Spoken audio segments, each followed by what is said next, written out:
tardes. Mi nombre es Emanuel, estamos en la cuarta Feria del Libro de San Martín. Un aplauso.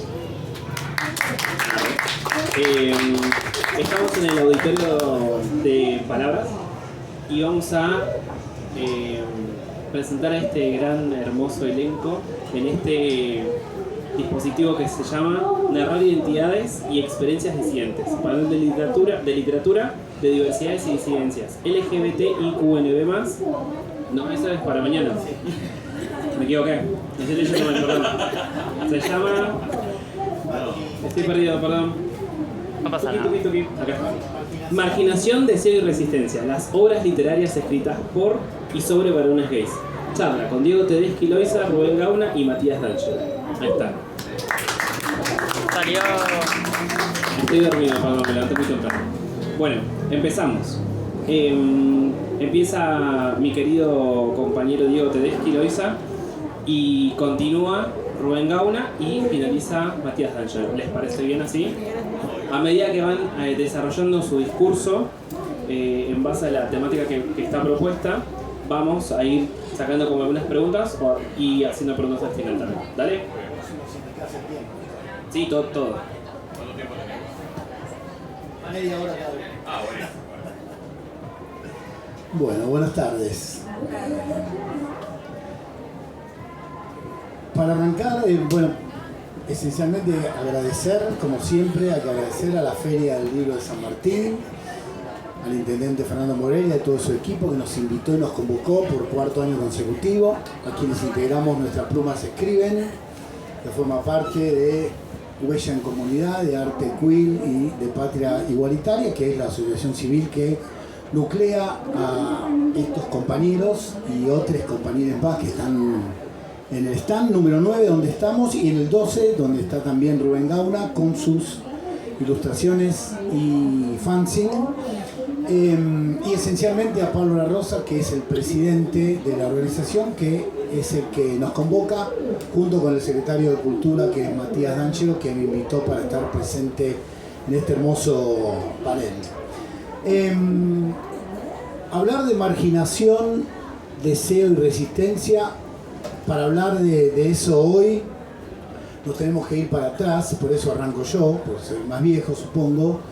Y me voy para el año 94, que es cuando entré a trabajar en la revista Nexo. En realidad no entré a trabajar, entré a escribir en una revista gay que había en los 90, que empezó en el 93, en octubre del 93, y en el 94 ingresé yo cuando salía el número 6, y empecé a escribir a partir del número 7 en la revista Nexo, que después se transformó en NX por cuestiones legales, y a partir del número 20 hasta que terminó el 2003 como NX, Periodismo Gay para Todos.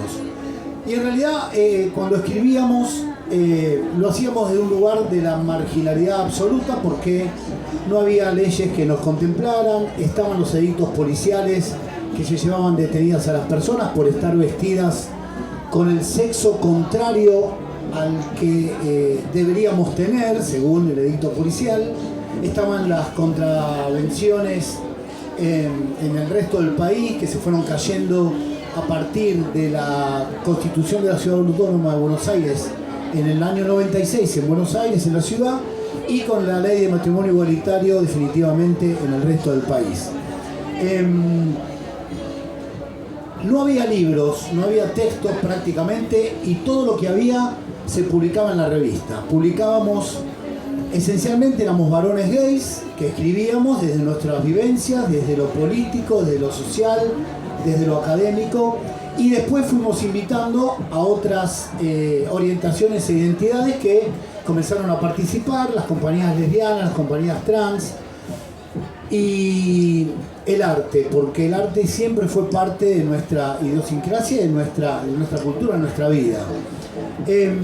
Si tenemos que citar libros de la época, La homosexualidad en la Argentina de Carlos Jauregui del año 87, y después no mucho más. El libro de Ilse Fuscova y Calvina Maret, dos compañeras lesbianas, Amor entre mujeres, que fue el primer libro pero de mujeres, y no había más. El siguiente libro que podemos así encontrar como referencia fue en el 2001, recién Fiestas, Baños y Exilios, los gays en la ciudad de Buenos Aires, que escribieron Flavio Rapizardi y Alejandro Morales, un gran libro que fue reeditado 20 años después, que se puede conseguir y que da cuenta un poquito de lo que fue nuestra vida en los años 80 y 90.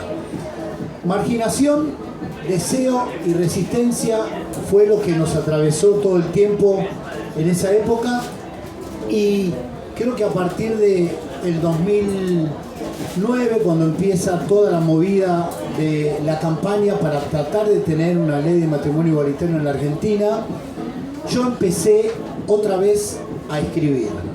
Ya no estaba más en la revista dejó de salir en el 2003 por cuestiones presupuestarias, el país estaba pasando una etapa desastrosa, quizás se hubieran aguantado un poco más con la llegada de Néstor, las cosas hubieran evolucionado, pero bueno, también la llegada de las redes dificultaba ya la idea de empezar a publicar textos a través de una revista, y todo se empezó a publicar a través de las redes.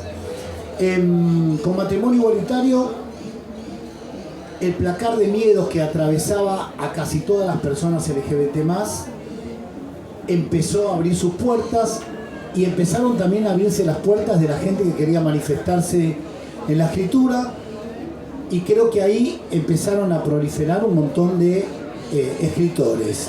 Ernesto Mechia, un gran sociólogo, empezó a escribir y a publicar libros que tenían que ver con lo académico, la cuestión gay, los últimos homosexuales.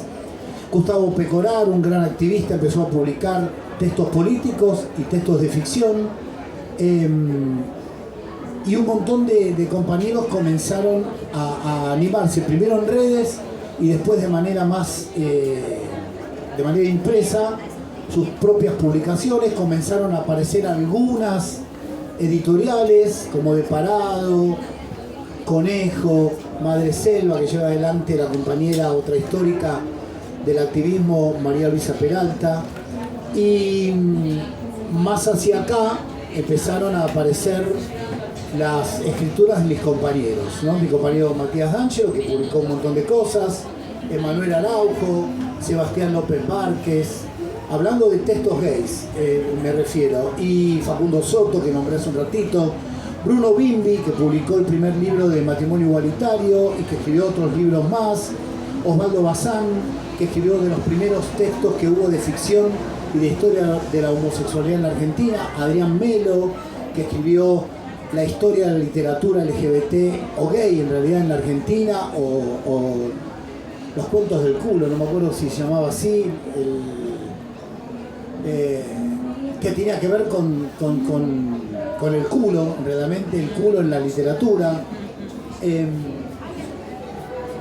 Susie Shock, Nati Menstrual, escribiendo sus textos desde el punto de vista trans, fueron como activando un poquito más las posibilidades de que ya no solo saliéramos del placar de miedos como identidad y como orientación, que por supuesto lo posibilitó, yo creo, la ley de identidad de género y la ley de matrimonio igualitario 2010, la de igualitario y la de identidad en 2012, sino que además generó que un montón de gente empezara a publicar, no solo para imprimir, sino en los fotologs, en los blogs, en páginas web, en otros formatos en los que publicó esencialmente el compañero Matías D'Angelo, que seguramente podrá contar mejor que yo. Los primeros libros, los que después se transformaron en libros de Matías, creo que fueron publicados originalmente en Wattpad. Estás hablando de Wattpad, que es Wattpad. una de las plataformas de lectoescritura. Wattpad es la más conocida, pero hay varias. Y como dice Diego, a partir de esa publicación me conoció más gente y empecé a autopublicar mi libro yo. Y bueno, y como para ir terminando un poquito el porqué de escribir, cuando yo empecé a escribir en la revista, el director editorial Carlos Méndez, que nos dejó en el 2020 de este plano, me dijo, tenés que empezar a escribir desde lo vivencial. Y yo empecé a escribir desde lo vivencial, y eso fue lo que fue generando primero en experiencias personales y después en un montón de cosas que empecé a escuchar de un montón de gente que no podía tener la posibilidad de escribir o de publicar. Entonces muchos de los textos que yo empecé a publicarlos con alter egos para no firmarlos como Diego Tedeschi Loiza, porque era como darle voces de historias a otras personas que no podían publicar, obviamente. Hasta que en el 2014 salió mi primer libro, que fue una triada, fueron 3 libros en realidad, que tuve la suerte de contar con un gran equipo de modelos, de fotógrafos, de diseñadores, y de Rubén Gauna, que hizo la ilustración de los 3 libros, la ilustración de la tapa y de la contratapa, que fue mezclada con fotos, que acabamos de editar después de 10 años nuevamente, con revisión y con prólogo, que no tenía prólogo, porque fue todo muy artesanal. Y a partir de ahí empecé a escribir y a publicar esencialmente en el 2017 a través de Textos Intrusos. Acá hay 4 de mis libros, que son 2 novelas y 2 libros de cuentos. En este y en este participa Emanuel, que es el que hizo la foto de tapa y el diseño de la tapa. Siempre considero que hay que trabajar en equipo y que no concibo otra posibilidad que sea de otra manera. Pero pienso que está buenísimo poder escribir o ilustrar o canalizar a través de la poesía o de lo que fuere, desde nuestras vivencias, porque si bien, como decíamos hoy en el streaming que me entrevistaron hoy temprano para dar a conocer un poco lo que hacemos en nuestras plumas e invitar a la presentación de hoy, hacerlo desde nuestras plumas para nuestra gente es vital y es esencial. Mis textos, los textos y las ilustraciones los pueden ver cualquier persona, no es que son esencialmente para gente gay o para gente del colectivo LGBT, pero sí siento que es elemental y es vital que nuestras voces puedan multiplicarse y no se refracten en historias o en libros que publican un montón de personas que no pertenecen a nuestro colectivo y que hablan por nosotros. Creo que nuestra voz es esencial, y si hay voces, porque está lleno de voces, nuestras plumas escriben, tiene un gran grupo de gente que participa y un montón de escritoras y escritores que además suman, como por ejemplo ahora están hasta las 7:30 de la tarde, van a estar en el stand filmando sus propias producciones, Moris, Lisandro y Nicolás, en el stand 9. Creo que es importantísimo seguir creando desde nuestra mirada, porque ¿quién mejor que nosotros para contar lo que nos pasa? Buenas tardes, gracias por la invitación. Bueno, en mi caso yo empecé a dibujar y a publicar, mejor dicho, en el 2008, aprovechando las redes sociales. Siempre dibujé toda la vida, pero en la época anterior, en la prehistoria de las redes, si uno quería publicar, iba a ser mediante formato gráfico y era carísimo, a no ser que uno tuviera algún contacto con una editorial o una productora que le facilitara llegar ahí. Las redes sociales hacen que uno pueda no solo publicar en el lugar donde uno vive, sino que también a nivel mundial. Y eso fue lo bueno que tuvo, en mi caso, Facebook, que empecé a publicar por Facebook. Y empecé dibujando postales de parejas de osos, bueno, parejas y tríos también, un adelantado para la época, bueno, digamos es el grupo de pertenencia al que tengo dentro de la comunidad, pero que yo veía que no había publicado en otros lados. Y de muy cara rota me presenté en no era un concurso, sí iba a ser como una muestra de arte queer en un festival de cine que había en esa época. Era el último festival que se hacía, después se transformó en Asterisco, que es el festival conocido de cine LGTB. Se llamaba Diversa el festival, y iban a acompañar la muestra de cine con una exposición de distintas áreas. Iba a haber un fotógrafo, un escultor un pintor y un ilustrador. Yo mandé las ilustraciones que tenía, que eran 4 o 5 nada más, y quedé. Así que en 2 semanas se hacía la muestra, tuve que dibujar 20 para rellenar toda la pared que me habían dado. Pero nada, me sirvió para mostrar algo distinto. Y me entusiasmó hacer otras cosas. Y ahí dije, bueno, voy a hacer una historieta. Y la primera historieta que hice fue Horror desperté con un cazador, que pese al título no tiene nada discriminatorio, ni hacia los osos ni hacia los cazadores, siempre lo explico. Y que la historieta en sí buscaba contar, mejor dicho contaba, no lo buscaba, lo consiguió, una historia romántica en un mundo idílico donde no había conflictos y que las únicas preocupaciones era encontrar la pareja perfecta y casarse. Funcionó la historieta y tuvo 3 libros más. La historieta me permitió llegar a varios eventos de historietas que en ese momento se empezaban a hacer. No había muchos y se estaba formando uno que se llamó, mejor dicho, Dibujados. Y nada, me invitaron porque bueno, era el único dibujante LGTB que ellos conocían. Y después me enteré que era el primer dibujante que publicaba en formato de libro una historieta LGTB. Así que bueno, eso fue como podrán. Así que ese digamos, fue como el dato histórico. Pero lo bueno de todo eso es que el festival, el evento, a los 5 años pasó de llamarse Dibujados a llamarse Dibujades. Y que empezó a traer toda una movida de dibujantes del colectivo LGTB. Así que eso sí fue importante. Y después, bueno, se formó como un grupo de dibujantes disidentes, donde, bueno, aclaraban siempre que qué bueno que Gauna fue y puso la bandera ahí en el pasillo de la muestra. Al día de hoy, muchos artistas salieron de ahí de Dibujades. Agustina Cazot, Luciano Vecchio, Patricio Oliver, Paula Zucco, por nombrar algunos, algunos mejor dicho. Pero bueno, eso fue como lo importante, que cuando yo empecé a dibujar era el único y después todos estos chicos fueron viendo que había alguien ahí representando y se fueron animando ellos a hacer sus propios fanzines, sus ilustraciones, sus stickers y bueno, hoy en día la Crack Bam Boom, que es el festival más importante de historieta que se hace en Rosario, también es súper diverso, o la Feria Pegajosa, que es otro evento que se hace en Capital, a veces se hace también en el conurbano, y que le da mucha importancia al arte LGTBQI+, y bueno, nada, un honor haber estado en el principio.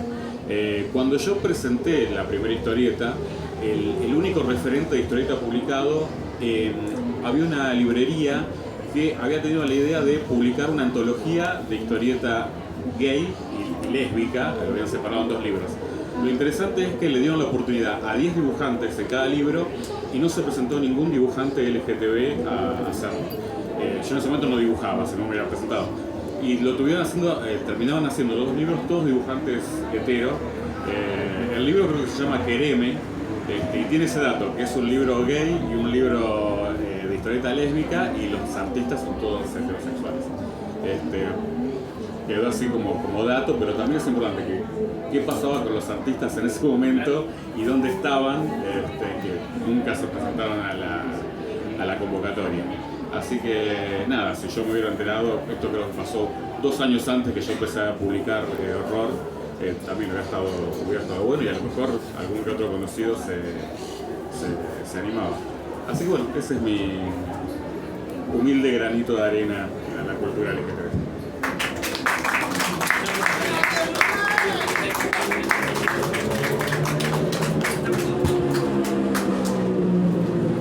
¿Qué tal? ¿Cómo están? Yo soy Matías D'Angelo. Estoy muy nervioso. No sé por qué. Estoy acostumbrado a hablar en público, pero bueno, tengo mis días. Soy autor de varios libros, principalmente de fantasía, romance paranormal. Tengo unos cuentos de ciencia ficción y poesía también. Cuando era adolescente empecé a escribir lo que hoy es mi saga Somos Arcanos. Este es el primer libro que lo publiqué después de que el libro fuera premiado en la plataforma Wattpad, en la editorial decidiera, la editorial Vanadis, publicármelo. De algún modo era una saga en la que yo pensé que, bueno, libro 1, libro 2, 3, 4, y que iba a haber algún personaje secundario gay que por ahí lo iba a revelar en los últimos libros y ya está. Piensen que esto era la prehistoria cuando yo empecé a escribir esto, era el año 2000, tenía 16 años. Y con el tiempo, bueno, fue cambiando. Y cuando la subo a Wattpad, allá por 2017, la historia era diferente, le había hecho varios cambios, pero sabía que los personajes iban a salir en el closet más adelante, ¿no? En el libro 2 o 3. Y dejé mis pequeñas pistas. Lo interesante es que cuando el libro ganó y se hizo muy conocido, varios lectores se habían dado cuenta de algunas pistas que dejé y le decían, che, tal personaje puede ser que sea gay, que sea bi. Eso me pareció muy copado. Y a partir del libro 2 ya me adentré más y creo que hice a la diversidad más protagonista en la saga. Y tiene que ver mucho conmigo porque siempre sentí, bueno, arcanos significa secreto, arcano.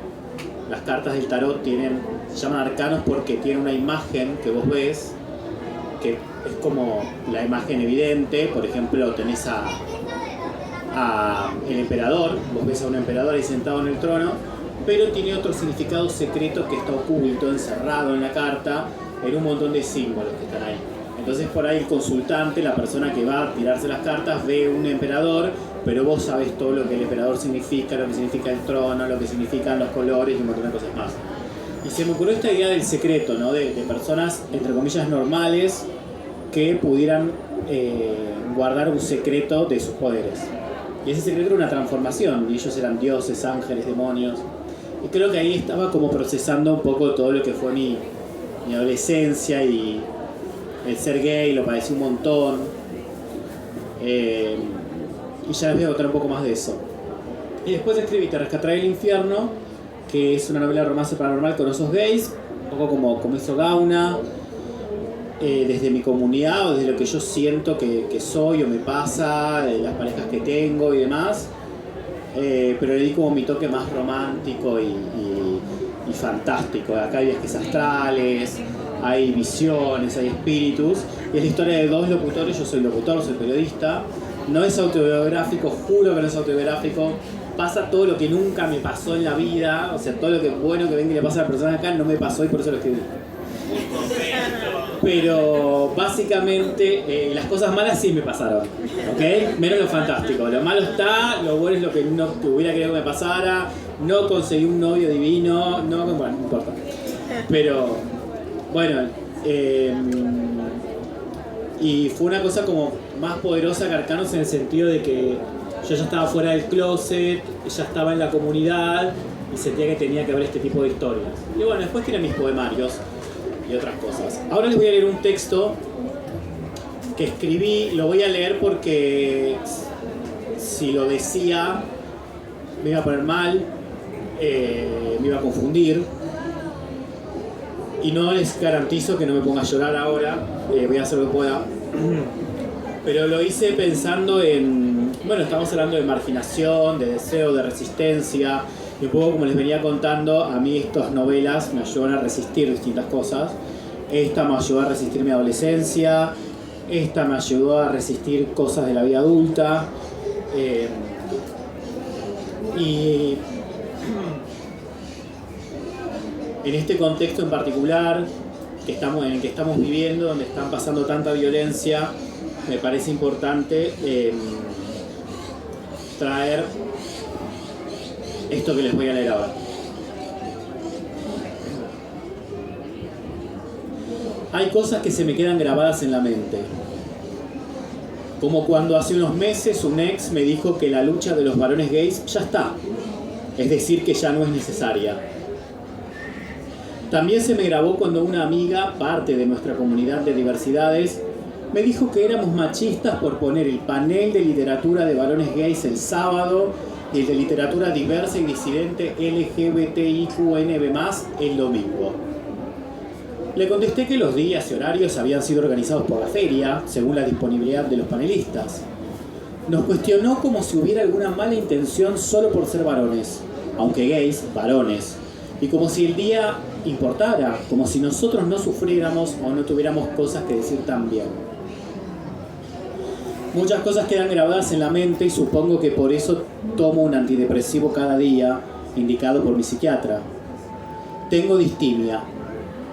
Esta forma de depresión causada por estrés crónico y experiencias traumáticas se manifiesta en ansiedad, tristeza, desgano, fatiga intensa y hasta desorientación. Por suerte, con terapia y medicación estoy bien y llevo una vida óptima. No soy el único. La salud mental de los varones gays presenta patrones de vulnerabilidad que los diferencian de hombres heterosexuales y de otras minorías sexuales. Estudios en Argentina de Fundación Huésped y del Instituto de Investigación en Diversidad de la Universidad Nacional del Sur muestran altos niveles de estrés, depresión y ansiedad en hombres cis, más allá de cómo autoperciban su orientación sexual, pero hombres cis que tienen sexo con hombres y personas trans. Estos altos niveles de estrés, depresión y ansiedad están vinculados al estigma y la discriminación. Incluso el Censo Nacional de Diversidad Sexual y Genérica de 2023 confirmó que pese a un mayor nivel educativo, los varones gays enfrentamos peores condiciones de vida y dificultades de acceso a la salud. En Argentina la situación se agrava con la reciente escalada de crímenes de odio contra personas LGBTIQ+. Entre los casos recientes se incluyen la golpiza a Juan Sabín en Palermo, que le provocó doble fractura de mandíbula y requiere cirugía. El incendio parcial de la casa de Lucas Nocito, que también fue vandalizada con mensajes de LGBT odio, y ataques al consultorio de Norberto Lorenzo, psicólogo y cofundador de la Comunidad Católica Gay de Buenos Aires. Se me quedó grabada la noticia de cada ataque y también escenas de mi propia vida. Cuando tenía 13 años estaba solo en el patio de la escuela, esperando para la clase de gimnasia, y apareció un compañero un año menor, mucho más alto y fuerte, y se bajó los pantalones. Salí corriendo. Hablé con mis papás y con la psicopedagoga. Fue humillante porque me sentí poco, débil, buchón. Pero en el fondo sabía que me estaba defendiendo de un abuso. El sufrimiento había empezado antes. A partir de los 10 años más o menos, me empezaron a decir puto en el barrio. Otros niños me pegaban y me querían tocar.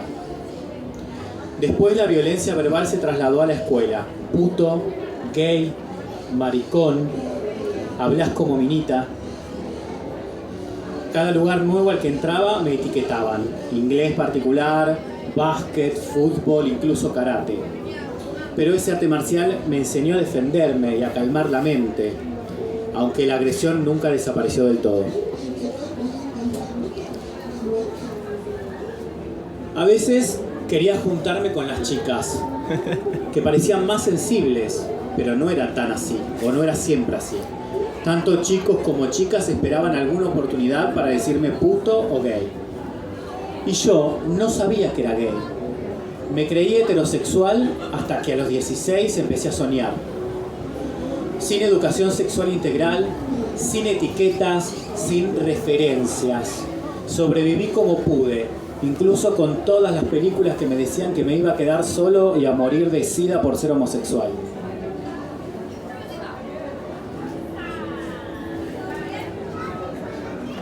Tuve amigas hetero que me contaban sus problemas y a veces me defendían. Pero cuando yo empecé a sufrir de verdad, dejaron de llamarme. Pasaron los años y pensé que al salir al mundo gay iba a encontrar contención. Me crucé con gente con prejuicios similares a los del mundo hetero. En uno de mis primeros trabajos me llamaban campanita. Es un término peyorativo usado para gays, bastante viejo. Cuando salí del closet con mis amigos, lo primero que me preguntaban era mi rol sexual, con imprudencia e impunidad, como si eso significara algo, como si tuvieran derecho a meterse en mi privacidad. Además recibí advertencias sobre todo lo malo que me podía pasar por ser gay. me decían que podía elegir. Y yo me preguntaba cómo sabían eso, o si todos eran bisexuales que habían elegido solo estar con personas del sexo contrario y aparentaban ser héteros. Durante años pensé que tenía que responderles y educar y abrir cabezas para hacer del mundo un lugar más tolerante. Y a veces siento que no puedo más y quiero morir, sin entender por qué. Hoy sé que esto es por el estrés crónico y por experiencias traumáticas causadas por la discriminación. A nivel global, un estudio del Colegio Universitario de Londres indica que hombres gays, lesbianas y personas bisexuales tienen entre un 50 y un 100% más de riesgo de depresión, ansiedad, consumo de sustancias y conductas suicidas que los heterosexuales. En el caso de los varones gays, investigaciones del Instituto Nacional de Salud Mental norteamericano y de la Universidad de Harvard señalan que estas dificultades se relacionan con la discriminación, el estigma y la presión social por ajustarse a modelos rígidos de masculinidad. No puedo dejar de pensar en la situación actual del país. Ver crímenes, violencia y muerte hacia nuestro colectivo duele profundamente, porque refleja la violencia estructural que enfrentamos todos los días. Organizaciones y medios como Agencia Presentes, Reuters y Página 12 señalan que la retórica del gobierno nacional, encabezada por el presidente Javier Milei, quien afirmó que los homosexuales son pedófilos y asusta con el fantasma de una ideología de género, amplifica la hostilidad hacia la comunidad, legitimando la violencia y dificultando la protección de las víctimas. El conjunto de estudios científicos que vengo citando evidencia que la discriminación, la violencia estructural y los ataques físicos aumentan el riesgo de depresión, ansiedad y conductas suicidas. Es deber del Estado preocuparse por nosotros, educar colectivamente de manera humana, promover la tolerancia y castigar los crímenes. Si el gobierno no protege a las minorías, ¿quién lo va a hacer contra todo un sistema que está mal? Por otro lado, también creo que todos podemos colaborar, aunque sea con algo pequeño, mostrar tolerancia con el otro, verdadera tolerancia, no la tolerancia que solo avala a la discriminación y no nos deja ser diferentes. Quiero invitarlos a reflexionar. ¿Cómo podemos hacer del mundo un lugar mejor, sin odio? De nuevo recurro a la ciencia. Investigaciones del Williams Institute de la Universidad de California en Los Ángeles del Instituto de la Mente Infantil de Estados Unidos destacan que el apoyo social, la aceptación familiar y la inclusión en entornos educativos y laborales funcionan como factores protectores. Pero seguro hay muchas estrategias más y muchas luchas más que dar. Luchas que nunca terminan porque siempre estamos en la mira.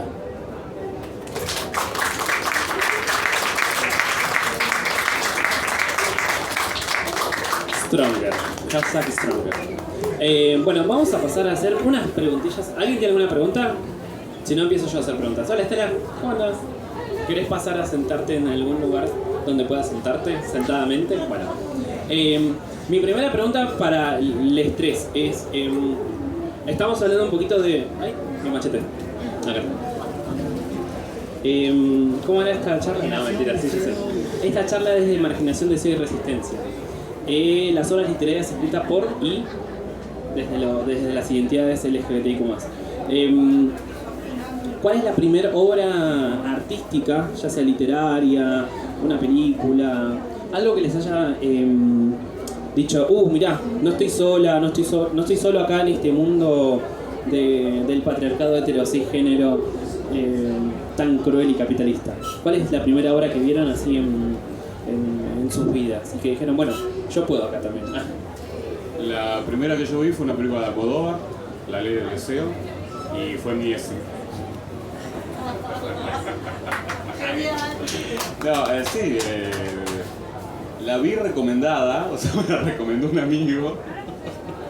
Y nada, sí, me impactó. O sea, fue la primera vez que ya había visto otras historias. ¿Dije bien? ¿Había visto? Le pregunto acá a los que saben escribir. Yo dibujo, no escribo, por eso.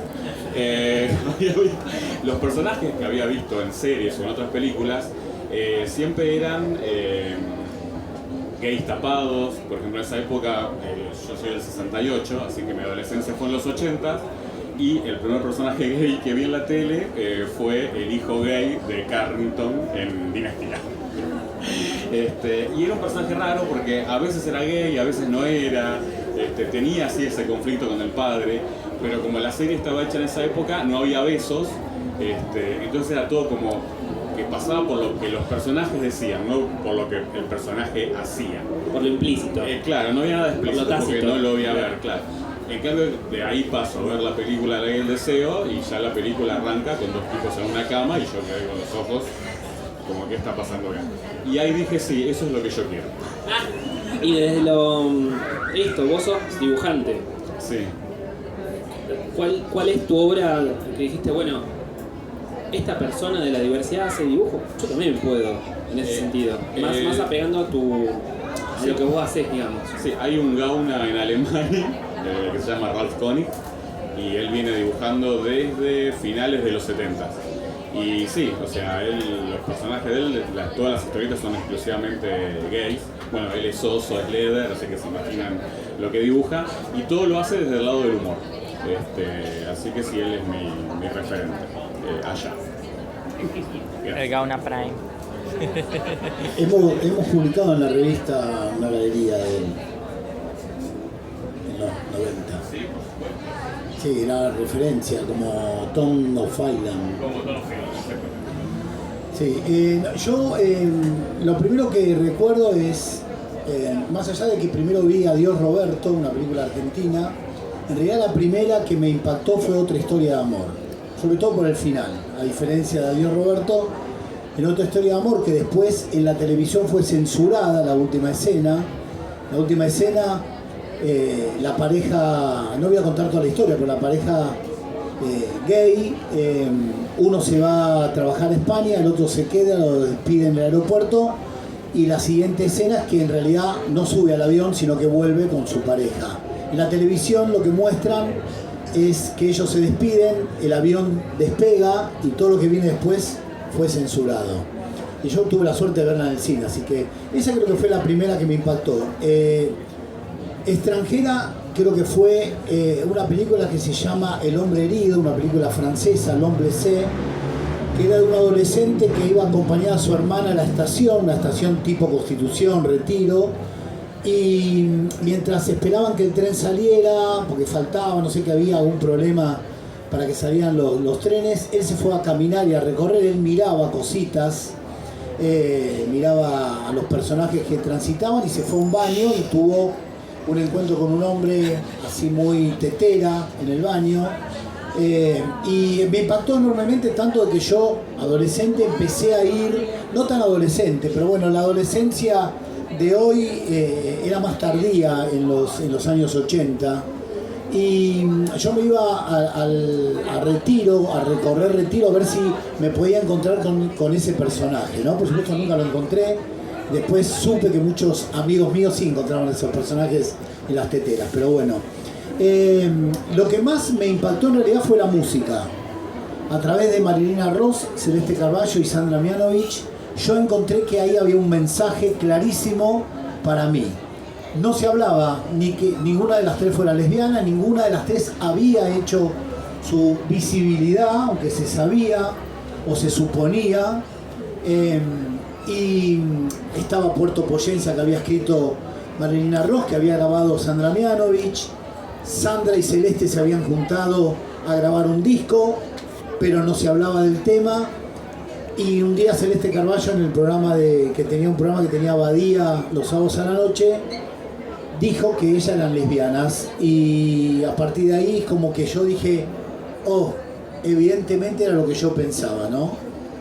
Sandra ya había grabado Soy lo que soy, pero Sandra siempre dijo que el Soy lo que soy había salido meses después de la llegada de la democracia otra vez, entonces eso era como que el Soy lo que soy era que cualquiera podía empezar a hacer lo que quería, no tenía que ver exclusivamente con lo sexual. Entonces el Soy lo que soy lo podía tomar cualquiera que tenía ganas de ser lo que quisiera y no dar excusas por eso, como dice la canción. Creo que esas fueron las primeras grandes referencias. En cuanto a textos, la verdad que llegaron mucho después. Y creo que la mayoría los empecé a descubrir con mi trabajo en la revista.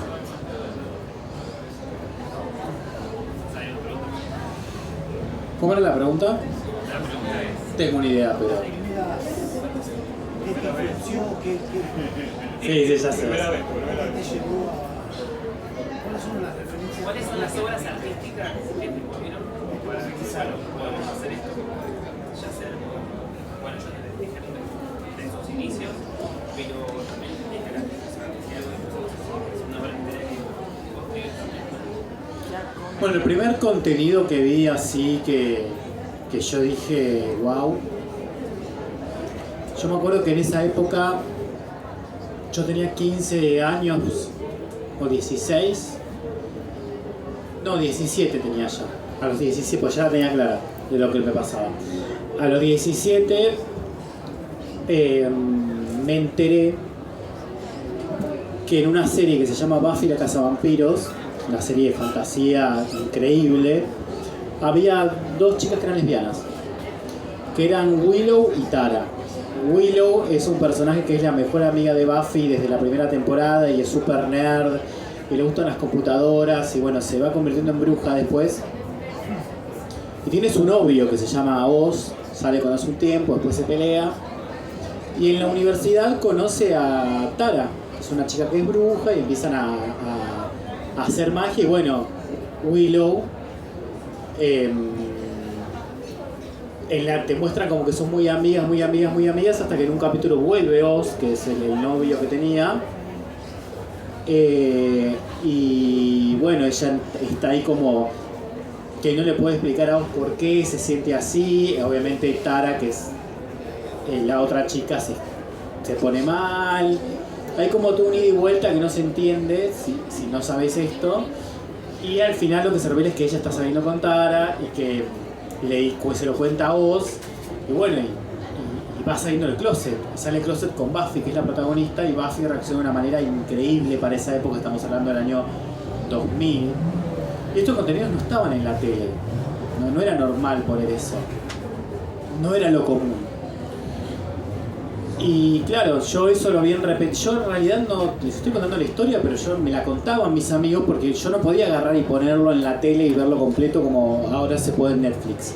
Tenías que verlo a la hora y en el día, y cuando repetían la temporada, enganchar el capítulo. Cuestión que yo sabía que había dos personajes que eran lesbianas, que eran pareja en la serie, claro, y yo las veía y me parecía increíble. Y aparte tenían una buena relación, no es que como en la mayoría de las películas tenían algo desastroso y tenían un destino horrible y qué sé yo.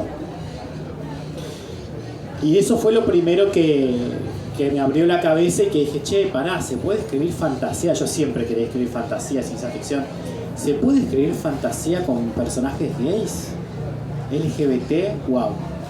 Y después más o menos, un poquito antes, claro, a ella no lo pasaba, a los 17, pero cuando yo tenía 15 o 14, estaban pasando Sailor Moon, y en una de las temporadas, no sé si en la 2, en la 3 o qué, aparecen dos chicas que son Sailor Urano y Sailor Neptuno, que eran pareja.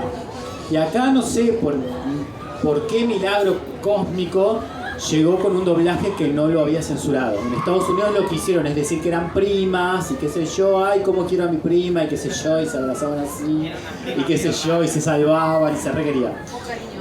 Y bueno, no, claramente no.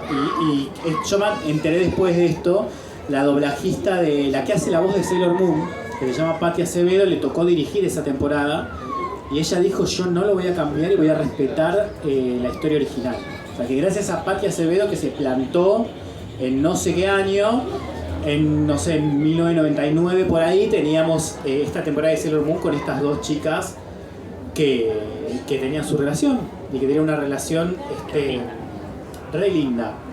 Entonces, bueno, toda esta cosa, y aparte vinculada a la fantasía, a los superhéroes, a todo lo que a mí me gustaba, fue lo que más me impactó. Y por ahí cuando yo ya me asumí, ahí me acordé de Uranos, es el Urano, es el Neptuno, y dije, esto está re grosso. ¿Y qué era la otra parte de la pregunta? No, ¿era eso o era otra cosa? Sí, era eso. Era tu ¿qué primer libro o obra literaria? Sí. O en base a esto empezaste a escribir. Ah, ¿cómo empecé a escribir algo gay? No, ¿cuál fue tu obra que leíste y dijiste, mira, hay dos personajes en este... No, a mí lo que me marcó fueron esas series. Fueron esas series, sí. Siguiente En la pregunta. literatura fue diferente porque no era... Ahora por ahí es la literatura, entre comillas, que se vende como literatura LGBT desde lo comercial, que justamente en la mayoría de los casos no están escritas por personas de la comunidad o de la identidad, ¿no? Ahora ustedes ven LGBT, hay estanterías llenas y qué sé yo, pero en mi época no era así, no encontrabas libros LGBT. Entonces de pronto cuando veías una historia que tenía algo, decías, che, pará. Como dice Diego en el caso de la canción Soy lo que soy, ¿no? Pero no recuerdo así, sí me acuerdo que por ejemplo en ciertas series donde se trataban a las personas que eran diferentes, que eran marginadas o qué sé yo, incluso cuando no eran escritas por personas de la comunidad, pero que sí tenían buena onda con la comunidad, yo me sentía reflejado. Estoy pensando en Anne Rice, por ejemplo. Anne Rice, la escritora de Entrevista con el vampiro, tenía un hijo porque falleció, Anne Rice. El hijo obviamente vive actualmente y escribe sus libros y sus propios libros y cura el legado de Anne Rice. Y bueno, en sus historias ella ponía personajes que eran gays o bisexuales. Estoy hablando de Lestat el vampiro, de Louis y todos esos, y me recontra abrió la cabeza. Y por otro lado había una serie que se llamaba Animorphs, que eran unos chicos que se podían transformar en animales con tecnología extraterrestre, tocaban el animal así y le absorbían los genes. Y después ellos se podían convertir. Soy una perra. Y bueno, y tenía ese tema de lo escondido, qué sé yo, y a medida que avanzaban los libros, esto de mucho más grande lo encontré, pero digamos, había un contenido social en los libros, no era solo ciencia ficción escapista. Y de hecho hay un momento en que defienden a un chico gay. Hay un personaje que lo dice como en un monólogo interior, dice algo así como... nada, esto de que las personas discriminan, ¿no? Que discriminan a los gays, dice, a los niños gays.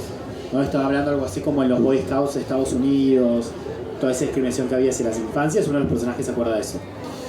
Y con el tiempo la escritora de esa saga que se llama Catherine Applegate, uno de sus hijos es trans, es una mujer trans, ¿no?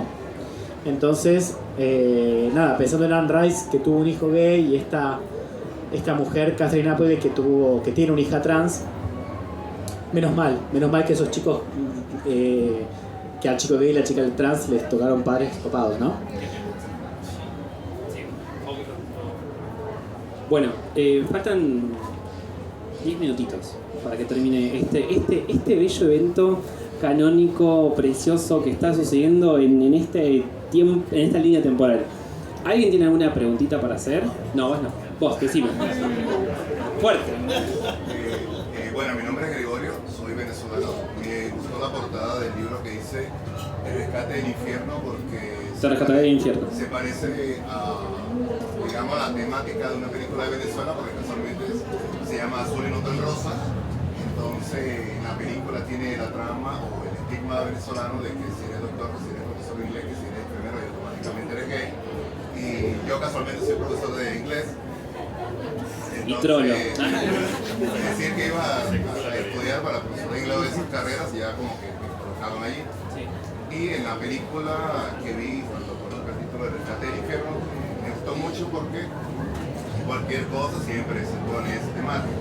Y lo que más me llamó la atención de estos libros es que casualmente me tocó una oportunidad de trabajar en una empresa de Venezuela traduciendo textos y en una teníamos que tratar, como tú participaste, como que de qué manera decías ese vocabulario que no fuera tan pesado, pero que se pudiera dar a conocer a la comunidad de lo que viene haciendo nuestra familia. Entonces, de verdad que muy pocos libros de esta temática se ven en Venezuela, o capaz muchas personas no se arriesgan a hacerlo, capaz que en Caracas sí, pero en el resto fuera de Caracas no se ve.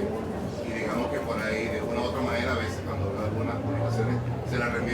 embajada de Venezuela y le digo, mira, aquí venden muchos libros, capaz que lo venden en las redes sociales, pero en Venezuela no se ve, o de repente la gente no se atreve a escribirlo por el que dirán en Venezuela. Entonces me parece muy buena iniciativa de que acá, como decimos en Venezuela, no le paramos por a nadie y se publica y se escribe, pero en Venezuela falta, al menos fuera de Caracas, falta esa iniciativa. Bien. ¿Vos, Axel, qué querías decir? Yo creo que quería preguntarles a los tres, bueno, quien quiera contestar. Es una reflexión porque en 5 minutos tenemos que entregarle el espacio a otra persona. Es una reflexión. Esto es un espacio de reflexión y tiene que ser una rapidita rápida porque encima de los tres les gusta el diálogo. Sin presión, reflexionar. Bueno, pregunta. Contestamos Preguntá, pero respondan rápido, chicos. ¿Decimos sí o no? No, o sea, ¿cuáles eran, digamos, yo imagino ser adolescente en los 80, en los 90, claro, mucho más complicado que ahora? ¿Qué espacios, qué refugios encontraban ustedes en aquella época, digamos, para resistir ese contexto tan complejo, ¿no? ¿Oraciones cortas? No, cortito, no había ningún refugio, o sea, tenías que inventártelo. Bueno, y lo que me acordé en común con él, que cuando buscábamos un personaje para sentirnos reflejados, no estaba en la tele, entonces teníamos que ir a ver películas europeas, a mí me pasaba, a ciclos, entonces terminábamos en la Lugones, en las cinematecas, buscando películas de países con historias rarísimas, pero porque había un personaje gay, o una lesbiana. Entonces nos pasaba eso, teníamos que, y aparte de rastrearlo, porque había que buscarlo en los diarios, ver los programas en las puertas y ver qué título era.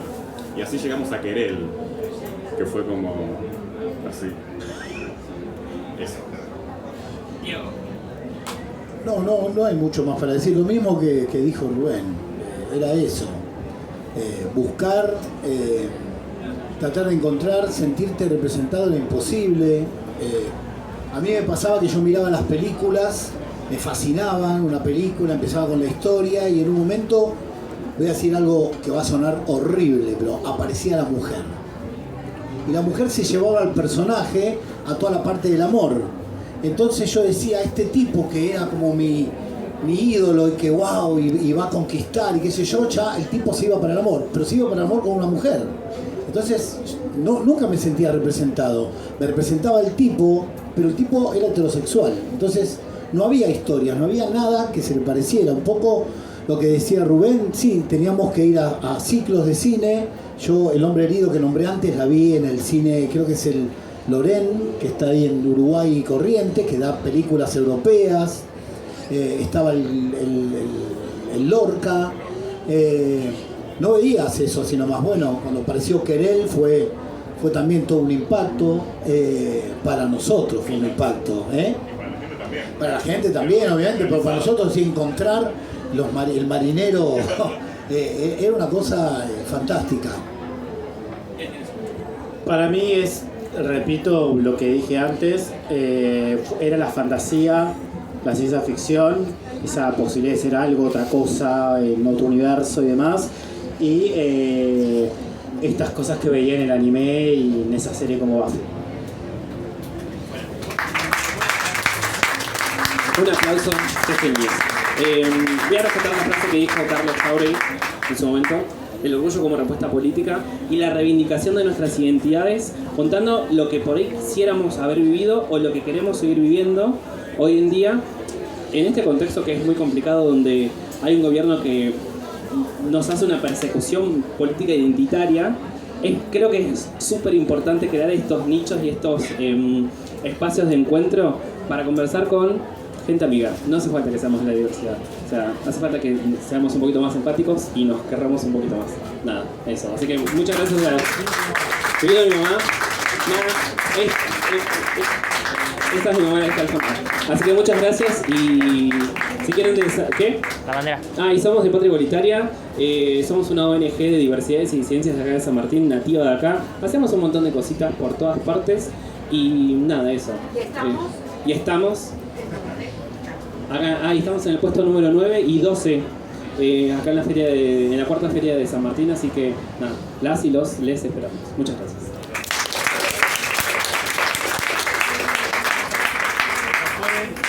Nos pueden seguir en Instagram como @patria.igualitaria.ok.